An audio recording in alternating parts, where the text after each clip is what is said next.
Hello, আসসালামু আলাইকুম। আমি সাব্বির রহমান সজন। প্রোগ্রামিং এর আরো একটা নতুন ভিডিওতে আপনাদেরকে স্বাগতম। আজকেও আমরা আসলে নতুন আরেকটা ট্রায়াঙ্গেল নিয়ে আলোচনা করব। দেখাই আমি ট্রায়াঙ্গেলটা। এটা হচ্ছে রাইট মানে পিরামিড আরকি। পিরামিড বলা হয়, রাইট অ্যাঙ্গেল পিরামিড।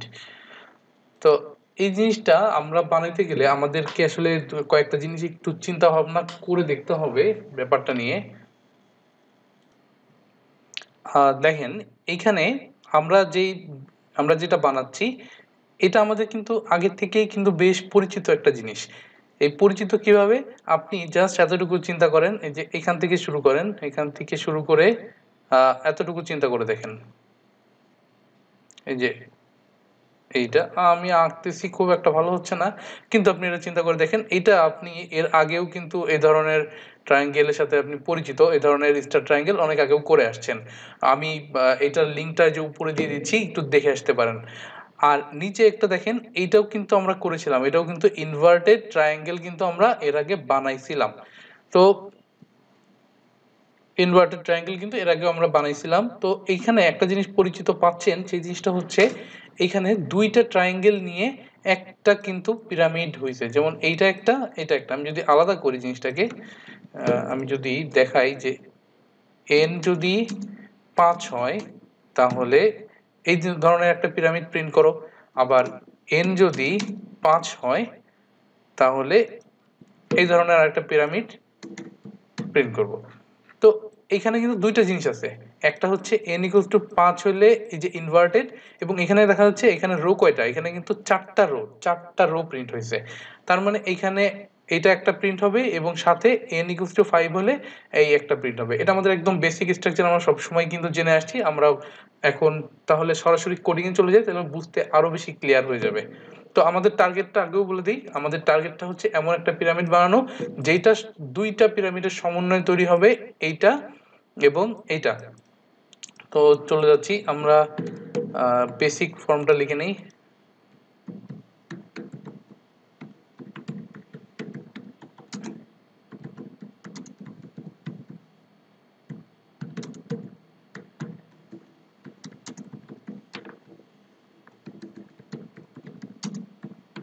আচ্ছা, বেসিক ফর্মটা লেখা হয়ে গেছে। এখন আমি ইউজারের কাছ থেকে একটা ইনপুট নিব, ইন্ট n নিলাম, এবং আরেকটা কাজ করি, সেটা হচ্ছে সি আউট করব, কিছু একটা প্রিন্ট করে দেখাবো আর কি। প্লিজ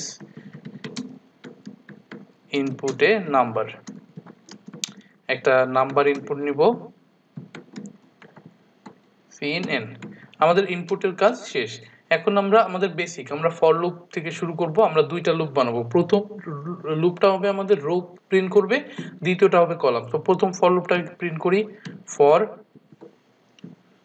আরেকবার বলি, আমাদের টার্গেট এটা হলো, আমরা কিন্তু প্রথমে এইটা বানানোর চেষ্টা করতেছি, এটা বানানোর চেষ্টা করতেছি।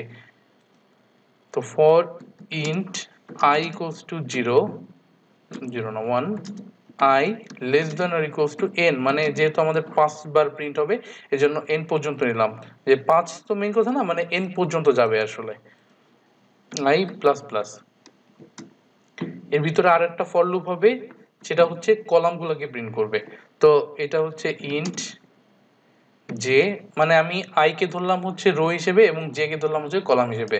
j = 1, যে 1 থেকে প্রত্যেকবার শুরু হবে, এবং j কোন পর্যন্ত যাবে, j যাবে হচ্ছে j <= i পর্যন্ত যাবে, এবং j++। হয়ে গেল। এখন আমরা যে কাজটা করব, এখন সি আউট করব, এখানে সি আউট একটা স্টারকে প্রিন্ট করব নরমাল, আর এই ফর লুপের বাইরে সি আউট করে দিব একটা এন্ডেল, আর নেক্সট লাইনে যাওয়ার জন্য। সো এতটুকু যদি আমি প্রিন্ট করি, সিম্পল এতটুকুই যদি আমি প্রিন্ট করি, তাহলে 5 দিলে আমার কিন্তু এই যে আমি যা চাচ্ছিলাম এটা কিন্তু প্রিন্ট হয়ে গেছে, ঠিক না? তো এখন এই জিনিসটাকে আমি একটু সাইড করে রেখে, আমি যদি মনে করেন নতুন একটা, এখানে আমি এই পার্টটাকে শুধুমাত্র এখন যা যা করছিলাম এটাকেই একটু আমি সাইড করে রাখবো, জাস্ট বোঝানোর সুবিধার্থে সাইড করতেছি। সাইড করে রেখে এই জিনিসটাকে আমি কপি করে নিয়ে আসবো আবার এখানে। আমি এরপরে বানানোর চেষ্টা করব হচ্ছে সেকেন্ডটা, মানে এইটা বানানোর চেষ্টা করব। এটা বানানোর ক্ষেত্রে আমি একটা জিনিস কিন্তু বুঝতে পারছি, যে এটা যখন স্টার্ট হবে তখন কতবার মানে কলাম কতবার প্রিন্ট হবে, কলামের মানটা কিন্তু হবে 4। তার মানে প্রথমবারই এখানে 4টা রো, যেহেতু প্রথমবারই কিন্তু 1 কমে যাচ্ছে, যেহেতু 1 কমে যাচ্ছে এবং শুরু হচ্ছে কত থেকে, 5 থেকে শুরু হচ্ছে, 5 থেকে না আসলে 4 থেকে শুরু হচ্ছে, তার মানে 5 - 1 থেকে শুরু হচ্ছে এবং কত পর্যন্ত যাচ্ছে, যতক্ষণ পর্যন্ত এই যে রো 1 এর থেকে বড় অথবা সমান ততক্ষণ পর্যন্ত কিন্তু এটা লুপ ঘুরতেছে। তার মানে আমরা এই জিনিসটাকে একটু সাজাই নিই, আমরা এর আগেও কিন্তু করছি, উপরে আই বাটন থেকে আপনি একটু দেখে আসতে পারেন এই কোডটাও। তো আমরা যে কাজটা করব আমাদের সবই কিন্তু সেম, শুধুমাত্র এই আয়ের ভ্যালু 1 থেকে শুরু হবে, এটা হবে না, এটা শুধু হবে আয়ের ভ্যালু শুরু হবে n-1 থেকে, n-1 থেকে শুরু হবে এবং আই এখানে হচ্ছে greater than or equals to 1 এবং I minus minus plus plus না হয় মাইনাস মাইনাস, কারণ হচ্ছে প্রত্যেকবার কিন্তু কমতেছে, আগেরটা থেকে কিন্তু উল্টা, এটা থেকে কিন্তু উল্টা। তো যদি আমরা এতটুকু করি এবং আমরা যদি প্রোগ্রামটাকে রান করি তাহলে দেখতে পাবো হচ্ছে, যদি পাস দেই তাহলে এইটা প্রিন্ট হয়েছে। তো এখন চিন্তা করেন, এখন আগে একটা প্রিন্ট হয়েছিল, তার নিচে যদি এটাকে আমি প্রিন্ট করে দেই তাহলে কিন্তু আমরা যা চাচ্ছিলাম সেটা কিন্তু তৈরি হয়ে যাবে। আমি আগে এখান থেকে যেটা ছিল আমার সেটাকে কপি করে নিয়ে আসি, জাস্ট এই জিনিসটা আলাদা করে করলাম যা একটু বোঝানোর জন্য, আর কিছুই না। তো এখন যদি আমি এটাকে রান করি, আগেরটা কি প্রিন্ট করবে, আগেরটা প্রিন্ট করবে হচ্ছে এইটা এবং পরেরটা প্রিন্ট করবে হচ্ছে এইটা, দুইটা মিলে হবে হচ্ছে এইটা, রাইট অ্যাঙ্গেল পিরামিড। তো এখন রান করি, 6 ভালো মতো হয়ে গেছে। আর একটু বড় ভ্যালু দেই, 20। দেখছেন খুব সুন্দর করে কিন্তু আমাদের ট্রায়াঙ্গেলটা প্রিন্ট হয়ে গেছে। তো এইভাবে আসলে আপনি একটু প্র্যাকটিস করেন, একটু দেখেন, চিন্তা করে দেখেন, মানে এখানে কাজ কিন্তু খুব বেশি নাই। আজকের ভিডিওটা মানে আজকের কোডটা অনেক বড়, কিন্তু আজকের ভিডিওটা কিন্তু অনেক ছোট হয়ে গেছে, কারণ আজকের ভিডিওর যে বিষয়গুলো এগুলো কিন্তু আগে যা যা আমরা করছি সেইগুলাই কিন্তু বারবার রিপিট হবে। তার মানে পিরামিড বানান বা যাই বানান না কেন সবকিছুই কিন্তু আপনার আগের জিনিসগুলাই বারবার রিপিট হবে। তো প্রথম দিকে যে পিরামিডের যে টিউটোরিয়ালগুলো ছিল বা ট্রায়াঙ্গেলের প্যাটার্নে যে মানে ভিডিওগুলো ছিল ওইগুলো যদি আপনি একটু ভালো মতো বুঝতে পারেন তাহলে কিন্তু এই ভিডিওগুলো বোঝা আসলে আপনার জন্য খুব একটা কঠিন হবে না। তো আজকের ভিডিওটা এই পর্যন্তই।